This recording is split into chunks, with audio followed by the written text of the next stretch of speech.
Hi friends, hello, welcome back to snaps kitchen and fashion world. ఈరోజు మీకు వీడియోలో Punjabi dress point అనేది ఎలా కట్ చేసుకోవాలో చూద్దాము. ఇది నార్మల్ పాయింట్, ఈజీగా మనం కట్ చేసి కుట్టుకోవచ్చు. ముందు ప్రిల్స్ పెట్టాను, బ్యాక్ సైడ్ ప్లెయిన్ వచ్చింది, చూసారు కదా. ఇలా ఈజీగా పాయింట్ని అయితే మూడు కొలతలతో మనమైతే కుట్టేయచ్చు. సో ఆది పాయింట్ ఉంటే చాలు, మనం ఈజీగా మెజర్ చేసుకొని కుట్టేయచ్చు. ఫస్ట్ అయితే ఫ్యాబ్రిక్ని 4 మడతలుగా పెట్టేసుకోవాలి.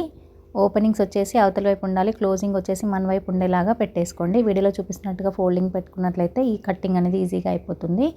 ఓకేనా. ఇప్పుడు ఆది డ్రెస్ పాయింట్ ఒకటైతే తీసుకుందాము కొలతల కోసానికి. ఓకేనా. సో ఫస్ట్ అయితే మొత్తం హైట్ ఎంత ఉందనేది ఒకసారి చెక్ చేసుకోండి. మొత్తం పాయింట్ పొడుగు వచ్చేసి 41.5 ఇంచులు ఉందండి. ఇక్కడ కుట్టు దగ్గరకు వచ్చేసరికి 35 ఇంచెస్ ఉంది. అలాగే కింద కాళ్ళ దగ్గర కూడా మనం ఫోల్డింగ్ ఉంటుంది, అది కూడా మెజర్ చేసుకోవాలి. సో 35 ఇంచెస్ అంటే మనము ఒక 2 ఇంచెస్ ఎక్స్ట్రా తీసుకోవాలి, 37 ఇంచెస్ తీసుకోవాలి. అలాగే ఇక్కడ నడుము దగ్గర నుంచి వెళ్ళి కింద కుట్టు వరకు ఎంత ఉందో చూసుకోండి. ఇది 7 ఇంచెస్ ఉంది, అంటే లోపలికి 1 ఇంచ్ మడుస్తాము, అంటే 8 ఇంచెస్ అనమాట. సో అలా కొలతలు అయితే తీసుకోవాలి. అండ్ అలాగే ఇంకొక కొలత వచ్చేసి కిస్తా పొడవు. ఓకేనా. కిస్తా పొడవు ఎంత ఉందో చెక్ చేసుకోండి.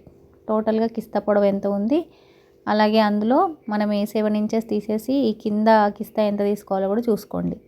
సో ఈ కొలతలు తీసుకుంటే మనకు సరిపోతుందండి. సో మనకి 10 ఇంచెస్ ఉంది కిస్తా పొడవు, పైన 7 ఇంచెస్, అంటే మొత్తం 17 ఇంచెస్ వరకు కిస్తా పొడవు ఉంది. ఈ కొలతలు తీసుకుంటే చాలండి, పర్ఫెక్ట్గా మనం పాయింట్ అయితే స్టిచ్ చేయొచ్చు. సో కింద ఓపెన్ ఉన్న వైపు నుంచి వెళ్ళి కాలు పొడవు మెజర్ చేసుకోండి. ఓకేనా. సో అంటే మొత్తం కాలు పొడవు 41.5లో మనము 35 ఇంచెస్కి కొలత చూసుకుంటే సరిపోతుంది. కింద మనం మడిచి కుట్టుకోవాలి కాబట్టి ఒక 2 ఇంచులు ఎక్కువ తీసుకోవాలి. కింద స్ట్రైట్గా ఒక లైన్ అనేది డ్రా చేసేసుకోండి. ఇప్పుడు ఈ టేప్తోని ఇక్కడ వరకు అంటే 37 ఇంచెస్కి మార్క్ చేసుకోండి. ఓకేనా. సో కింద 2 ఇంచెస్ మడుస్తాము, మనకి 35 ఇంచెస్కి వస్తుంది. ఓకేనా. సో ఈ 35 ఇంచెస్కి మార్కింగ్ ఇక్కడ కూడా పెట్టేసుకొని ఒక లైన్ రాసేసేసుకోండి. తర్వాత కాల్ లూజ్ మెజర్ చేసుకోండి. కాల్ లూజ్ వచ్చేసి మనకు నార్మల్ పాయింటే కాబట్టి కొలతలతో కాకపోయినా నార్మల్గా కూడా తీసుకోవచ్చు, లేదంటే ఆది డ్రెస్ తీసుకొని అది ఎంత ఉందో అంత మార్కింగ్ అయితే పెట్టేసుకోండి. కాల్ కింద దగ్గర నుంచి వెళ్ళి ఒక మార్కింగ్, అలాగే మోకాలు కింద దగ్గర ఒక మార్కింగ్, అంటే కింద మనం ఎంతైతే ఒక 6 ఇంచెస్ తీసుకున్నాం అనుకోండి, పైకి వస్తున్న కొద్దీ ఒక 1/2 ఇంచ్ పెంచుకుంటూ రావాలి. ఓకేనా. ఒక 3 కొలతలు అలా తీసేసుకొని పెట్టుకోండి మార్కింగ్స్. ఓకేనా. మనకి లూజ్గానే ఉంటుంది కాబట్టి కొలత అటు ఇటు అయినా పర్వాలేదు, కాల్ లూజ్. ఇప్పుడు కిస్తా పొడవు మార్క్ చేసుకోండి. 10 ఇంచెస్ ఉంది కదా కిస్తా పొడవు, 10 ఇంచెస్ మార్క్ చేసేసుకోండి. ఈ కిస్తా పొడవు 10 ఇంచెస్ మార్క్ చేసాం కదా, అక్కడ నుంచి ఇలా ఒక 2 ఇంచులకి మార్క్ చేసేసుకొని ఇలా లైన్ రాసేసుకోండి. ఇక్కడ ఏంటంటే కిస్తా మనము రౌండ్ చేసుకోవాలి ఇక్కడ. సో ఇలా తీసుకుంటే మనకు పట్టినట్టుగా ఉండదన్నమాట, పాయింట్ లూజ్ కరెక్ట్గా వస్తుంది. ఇప్పుడు కింద కాల్ లూజ్ దగ్గర నుంచి వెళ్ళి ఇలా మార్కింగ్ దగ్గర నుంచి వెళ్ళి దీన్ని ఇలా క్రాస్ చేసుకుంటూ రావాలన్నమాట. ఈ విధంగా కిస్తా దగ్గరికి కలిసేలాగా మార్కింగ్ పెట్టేసుకోండి. ఇప్పుడు ఎలా అయితే మార్కింగ్ చేసుకున్నామో ఆ విధంగా కట్ చేసి తీసేసుకోండి.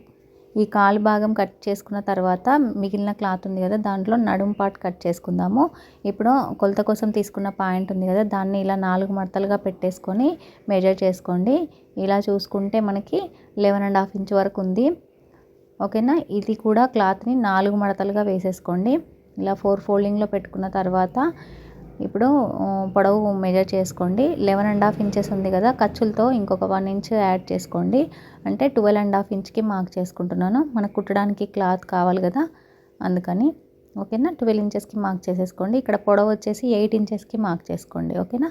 అంటే మనకు హైట్ వచ్చేసి ఇక్కడ 7 ఇంచెస్ ఉంది, పైన నాడ ఎక్కించుకోవడానికి మడిచి కుట్టుకోవాలి కదా, దానికోసానికి ఒక 1 ఇంచ్ ఎక్స్ట్రా, అంటే 8 ఇంచెస్ పొడవు 12 ఇంచెస్ వెడల్పుతోని కట్ చేసుకోవాలి. ఓకేనా. ఇది 4 మడతలుగా ఉంది, చూసుకోండి. ఓకేనా. 4 పార్ట్స్గా చేసుకుంటే మనకు 11.5 విడ్త్ సరిపోతుంది. సో ఈ పైన వచ్చిన క్లాత్ మనం నాడ పెట్టుకోవడానికి వాడుకోవచ్చు. ఓకేనా. ఇలా వస్తుంది అనమాట, ఓపెన్ చేస్తే 2 వరుసలుగా ఉంటుంది. బ్యాక్ పార్ట్ ఫ్రంట్ పార్ట్కి వచ్చేస్తుంది ఇలాగా. ఓకేనా. సో ఇది కట్టింగ్ పార్ట్ అండి. ఇప్పుడు నెక్స్ట్ స్టిచ్చింగ్ చూద్దాము. ఇప్పుడు మనం నడుము దగ్గర పీస్ కట్ చేసుకున్నాం కదా, అది జాయింట్ వస్తుంది. ఓకేనా. అది ఇలా రివర్స్ చూసుకొని ఈ 2 పీసెస్ని జాయింట్ చేసేసుకోండి. ఓకేనా. ఇలాగా ఇప్పుడు కిస్తా పార్ట్ దగ్గర కూడా అటాచ్ చేసి తీసుకోండి క్లాత్ని. ఓకేనా. ఇలా మనము కట్ చేసేటప్పుడు ఇలా డౌన్ చేసి 2 ఇంచులకి డౌన్ చేసి కట్ చేసాం కదా, అలా చేసుకుంటే మనకి ఇక్కడ లూజ్ అనేది కరెక్ట్గా వస్తుంది. ఇలాగా నడుం దగ్గర క్లాత్ని అటాచ్ చేసి తీసుకున్నాం కదా, దానికి ఇప్పుడు మనం కిస్తా అటాచ్ చేసి తీసుకున్నాం కదా, అది అటాచ్ చేసుకోవాలన్నమాట. ఓకేనా. ఇది మనం ఎక్కడైతే కుట్టు వచ్చిందో జాయింట్, ఆ రెండింటిని ఒక దగ్గర కలిపి అక్కడ నుంచి కుట్టు స్టార్ట్ చేస్తున్నాను. ఇక్కడ నేను ప్యాంట్కి బ్యాక్ పార్ట్లో ప్రిల్స్ ఏమీ పెట్టలేదండి, ఓన్లీ ఫ్రంట్ పార్ట్లో మాత్రమే ప్రిల్స్ వచ్చేలాగా కుట్టాను. మీరు కావాలనుకుంటే బ్యాక్ సైడ్ కూడా ప్రిల్స్ పెట్టుకోవచ్చు. అలాంటప్పుడు ఇక్కడ నుంచే కుచ్చులు స్టార్ట్ చేసేసుకోవాలి. ఓకేనా. ఈ విధంగా డైరెక్ట్గా స్టిచ్ వేసుకుంటూ రావాలి. ఓకేనా. ఇక్కడ చూడండి, ఇంత క్లాత్ మనం కుచ్చులు పెట్టాలన్నమాట. ఓకేనా. సో నడుం క్లాత్ ఎంతైతే ఉందో అంత మెజర్కి ఈ క్లాత్ సరిపోయేలాగా ఫ్రంట్ పార్ట్లో కుచ్చులు వచ్చేలాగా పెట్టుకుంటున్నాను.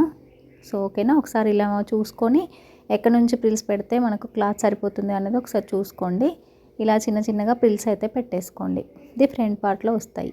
ఈ ప్రిల్స్ పెట్టడం వల్ల మనకి పాయింట్ అనేది చాలా కన్వీనియంట్గా ఉంటుందన్నమాట. ఓకేనా.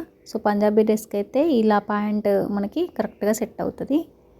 సో ఇలా చిన్న చిన్న ప్రిల్స్ అయితే పెట్టేసుకుంటూ క్లాత్ని అడ్జస్ట్ చేసేసుకోవాలి. ఓకేనా. సేమ్ ఇలాగే బ్యాక్ పార్ట్లో కూడా ప్రిల్స్ పెట్టుకోవచ్చు. బ్యాక్ పార్ట్లో కూడా ప్రిల్స్ పెడితే మనకు ఫ్రంట్ పార్ట్లో కొన్ని కుచ్చులు మాత్రమే వస్తాయి. సో నేను ఇక్కడ ఉన్న క్లాత్ని మొత్తంని ఇలా అడ్జస్ట్ చేస్తూ ప్రిల్స్ అయితే పెడుతున్నాను. చూసారు కదా, ఇలా ప్రిల్స్ వచ్చేస్తాయి. ఇది ఒక సైడ్, ఇది ఫ్రంట్లో వస్తుంది అనమాట మనకి ఇలాగా. ఓకేనా. ఇప్పుడు మిడిల్ దగ్గర నుంచి వెళ్ళి ఇంకొక వైపు సేమ్ ఇలానే కొంచెం దూరం వరకు కుట్టు వేసేసి అక్కడ నుంచి ప్రిల్స్ పెట్టేసేయండి. ఓకేనా. మీకు బ్యాక్లో కూడా ప్రిల్స్ వస్తే ఇక్కడ ఒక 2-3 కుచ్చులు అనేవి పెట్టుకోవచ్చు. ఓకేనా. సో సేమ్ మనం ఫస్ట్ ఎలా అయితే ప్రిల్స్ పెట్టుకున్నామో కొంచెం క్లాత్ కుట్టుకున్న తర్వాత అలాగే ఫ్రంట్ పార్ట్లో వచ్చేలాగా ఇటు సైడ్ కూడా కుచ్చుల్ని పెట్టేసుకోవాలి. ఈ విధంగా క్లాత్ మొత్తాన్ని కూడా అడ్జస్ట్ చేసుకుంటూ ఫ్రంట్ పార్ట్లో కుచ్చులు వచ్చేలాగా పెట్టాను. ఇప్పుడు మనము క్లాత్ ఉంది కదా, ఈ ఖర్చులు ఇవి పైకి అనుకుంటూ ఈ టాప్ స్టిచ్ ఒకటి వేసేసుకోవాలి. మొత్తం కూడా ఇలా స్టిచ్ వేసుకుంటూ రావడం వల్ల మనకి పాయింట్ అనేది ఎక్కువ రోజులు వస్తుంది అనమాట. కుట్లు ఊడవు టాప్ స్టిచ్ వేయడం వల్ల. సో ఇదన్నమాట. ఈ విధంగా వేసిన తర్వాత ఇప్పుడు ఇంకొక సైడ్ కిస్తా పాయింట్ ఉంది కదా, అక్కడ నుంచి కుట్టు స్టార్ట్ చేయండి. ఓకేనా. ఇలా కుట్టు వేసుకుంటూ ఈ పైన నడుం పార్ట్ వచ్చే దగ్గరికి 1 ఇంచు ఖర్చులు ఉండేలాగా కుట్టుకోండి. ఓకేనా. సో ఇక్కడ పై వరకు వచ్చిన తర్వాత ఒక 2 ఇంచెస్ క్లాత్ ఉండగా సూదిని కిందకి దింపేసి రివర్స్ వెళ్ళిపోండి. ఓకేనా. ఈ విధంగా సూదిని కిందకి దింపి రివర్స్ స్టిచ్ వేసేసుకుంటే మనకి క్లాత్ అనేది మనము ఇట్లా ఫోల్డింగ్ పెట్టుకున్నప్పుడు, అంటే పైన మనము నాడ పెట్టుకోవడానికి మలుచుకుంటాం కదా, అక్కడ ఓపెన్ వస్తుంది అనమాట. సో ఈ విధంగా కింద వరకు స్టిచ్ వేసుకుంటూ రండి. ఇప్పుడు ఇలా చూసుకుంటే మనకి చూసారు కదా, మనం 2 ఇంచెస్ దగ్గరికి సూదిని కిందకి దింపి రివర్స్ కుట్టుకుంటే ఇలా వస్తుంది. ఇప్పుడు దీన్ని ఇలా డబుల్ ఫోల్డింగ్ ఇస్తూ స్టిచ్ వేసుకోవాలన్నమాట. ఓకేనా. సో ఇక్కడ మనకి పైన ఓపెన్ వస్తుంది, దానికోసానికి మనం ఇలా స్టిచ్ చేసుకుంటాం అంతే. ఓకేనా. ఈ విధంగా ఇంకొక వైపు కూడా సేమ్ ఇలానే డబుల్ ఫోల్డింగ్ ఇచ్చేసి ఇలా స్టిచ్ వేసుకోవాలి. చూసారు కదా, ఇక్కడ మనకి స్లిట్ లాగా వస్తుంది అనమాట. ఓకేనా. ఇప్పుడు పైన ఒక 1/2 ఇంచు మడిచి ఇలా కుట్టుకోండి. డైరెక్ట్గా నాడ పెట్టుకోవడానికి కూడా ఫోల్డింగ్ పెట్టుకోవచ్చు. ఇది కొత్తగా నేర్చుకునే వాళ్ళ కోసం నేను క్లియర్గా ఎక్స్ప్లెయిన్ చేస్తున్నాను కాబట్టి ఇక్కడ డైరెక్ట్గా మలిస్తే కొత్తగా స్టిచ్ చేసే వాళ్ళకి రాదు, క్రాస్ పోతుంది.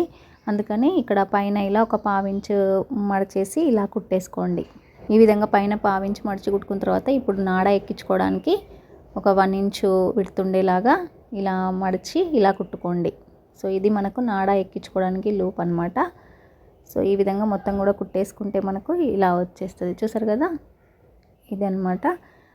ఇప్పుడు మనము కింద కాల్ దగ్గర ఇలా డబుల్ ఫోల్డింగ్ ఇచ్చేసి స్టిచ్ వేసుకోవాలి. ఓకేనా. సో ఒక 1 ఇంచు విడుతుండేలాగా ఇలా ఫోల్డింగ్ ఇచ్చేసి ఇలా కుట్టు వేసుకోవాలి. ఈ విధంగా ఒక స్టిచ్ వేసిన తర్వాత కింద వైపున కూడా ఒక స్టిచ్ అనేది వేసేసుకోవాలి. ఇంతే అండి. ఇలా కుట్టుకుంటే మనకు కింద కాల్ దగ్గర ఇలా ఉంటుంది. ఇప్పుడు సైడ్ జాయింటింగ్ వేసేయాలి. ఓకేనా. కాలు లూజ్ మనము ఎంత ఖర్చులు అయితే పెట్టుకున్నామో అంతకి మనం స్టిచ్ వేసుకుంటే సరిపోతుంది. ఇలానే పై వరకు కుట్టుకుంటూ కిస్తా దగ్గర వరకు కుట్టాలి. ఆ కిస్తా దగ్గర నుంచి మళ్ళీ ఇంకొక కాలు చివరి వైపుకు ఇలా స్ట్రైట్గా కుట్టు వేసుకుంటూ రావాలన్నమాట. ఈ విధంగా కుట్టేస్తే మనకు పాయింట్ అనేది కంప్లీట్ అయిపోతుంది. చూసారు కదా, చాలా సింపుల్గా ఈజీగా మనమైతే స్టిచ్ చేసుకోవచ్చు. మిగిలిన క్లాత్లో ఇలా నాడా స్టిచ్ చేసుకొని ఎక్కించేసుకుంటే పాయింట్ అయితే రెడీ అయిపోతుంది. వీడియో కనుక మీకు నచ్చినట్లయితే ప్లీజ్ లైక్ చేయడం మర్చిపోవద్దు. అలాగే కొత్తగా నా ఛానల్ని చూస్తున్నట్లయితే ప్లీజ్ ఛానల్ని సబ్స్క్రైబ్ చేసుకోండి. వేరే వాళ్ళకి యూజ్ అవుతుంది అనుకుంటే తప్పకుండా షేర్ చేయండి. Thank you.